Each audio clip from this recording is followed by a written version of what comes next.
Sabi daw nila kapag networker ka, ang kaya mo lang bilhin daw, mga ganang sasakyan, bahay, mga trip sa ibang bansa.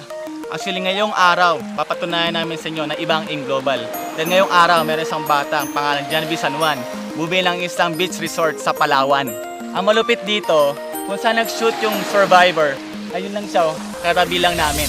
You would not believe your eyes if 10 million fireflies lit up the world as I fell asleep. Nag-start kami sa AIM Global, dito kami nagkakaroon ng seminar, sa garahe lang. Nung tinuloy ko siya, after 9 months, lahat ng hirap ko, lahat ng pagod ko, pinayaran ng AIM Global. Ako yung pinakabata na kaplan ng US, ng libre. At the age of 20, na-hit ko yung first million ko sa AIM Global. After 2 years, nagkaroon din akong 2 sasakyan. Dahil sa AIM Global, nagkaroon na rin akong sariling bahay lupa sa Tagaytay worth 8 million pesos. After 4 years, ngayon, may sarili lang kaming building dito sa Palawan para sa mga nag-AIM Global. Dati-rate, yung magulang ko hindi naging proud sa akin kasi di pa ako graduate, so bagsak ko yung mga grades ko. So, dahil sa AIM Global, lahat na bago. Dahil last year, umakit ako stage, ako yung top 6 ng AIM Global. And ako yung nakakuha rin ng pangatlo sa pinamataas ng profit sharing. Kasi simula ako sa AIM Global, ito pa yung brochure noon. Pangarap ko lang dati makasama sa mga nagkakotse dito, mga naging milyonaryo. Ginawa ko, pabalik mo lang sa office noon, nakipag-meet sa mga top earners, nakipag-meet sa mga may-ari. Kami ng advice, araw-araw, gabi-gabi, yun ang ginagawa namin. Naalala ko yung buhay ko dati.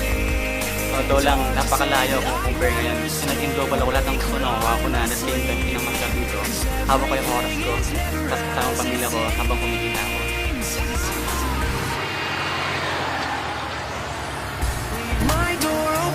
Akala ko lahat ng pangarap ko nakuha ko na. Yung palang simula pa lang. Dahil sa AIM Global, nakuha ko ultimate dream car ko na Camaro. Dati napanood ko na sa Transformers, pero ngayon si Bumblebee, kotse na ni Janvi. Kumita lang 10,000, 15,000, tuwang-tuwa na ako. Pero ngayon, na-experience ko sa AIM Global, kumita pa ng almost million. Ano kayo pakiramdam nun? Hindi ko ma-explain. Mas nakiya mo yung pangarap mo kaya sa ibang tao. Kasi kapag ginawa mo yun, for sure, effort na lalabas yun, mas malaki. And pangalawa, dapat meron kang paniniwala sa sarili mo na kayang-kaya mo lahat. And huwag mo kakalimutan na kasama mo yung Diyos. Kasi nga, sa akin, nagsimula ako sa AIM, ang tumatak ng sa puta ko, I can do all things through Christ who strengthens me.